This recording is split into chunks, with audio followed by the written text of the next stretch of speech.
Hello, I'm Chris Ossman, and this is Solutions. Enough complaining, let's fix America. Hello, in this section of Solutions, Enough Complaining, Let's Fix America, I'm going to read another excerpt from the book of the same name, and this one is from chapter 15. It's called Resources. Who should own them? And it starts off with a quote. All raw materials must be considered under the ownership of every person on earth as well as none.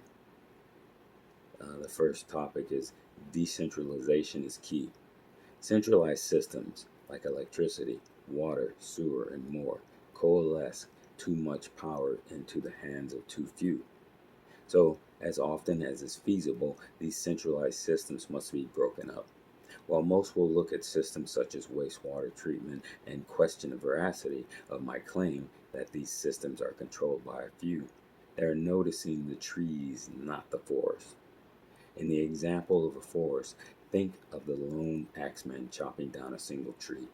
He labors all day to fell that one tree, then labors to chop that single tree up into smaller units so it can be utilized for wood or furniture or whatever other need the axeman may have for that tree.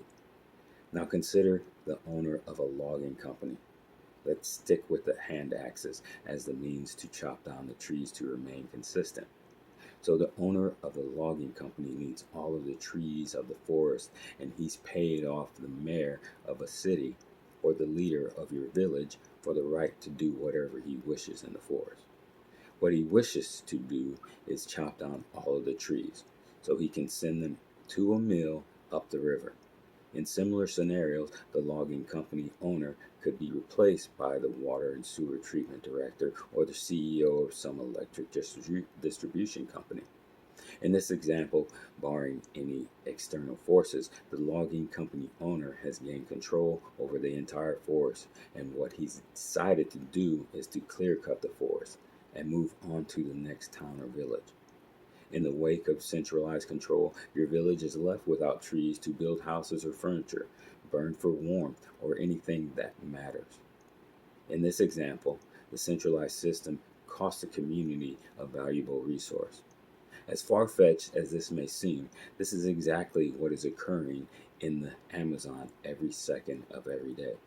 And before you go and say that the Amazon is not in America, this may be true, but its decimation does and will have a further effect on America and the world.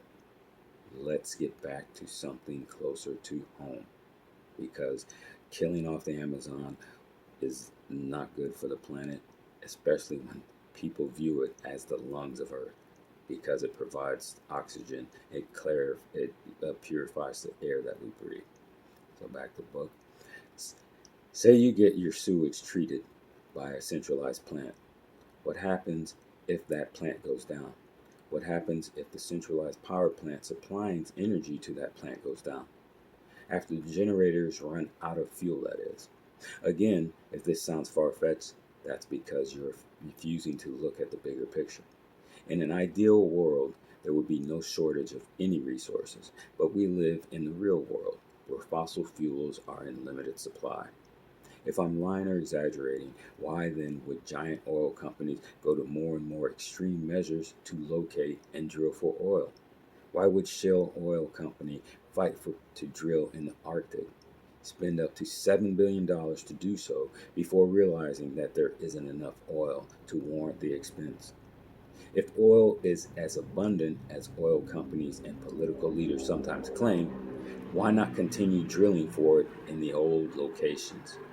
If it is so abundant, why would oil companies waste their time trying to wring oil out of tar sands? I don't think that they would, and as a matter of fact, I think oil tycoons from a century ago would laugh at a modern oil company's pursuit of such low-grade crude. This is just one example where the words of those in charge don't seem to match what is apparent in the real world. Let it serve us to just one proof that we all need to be more discerning and inquisitive to avoid the pitfalls of poor and incompetent leadership.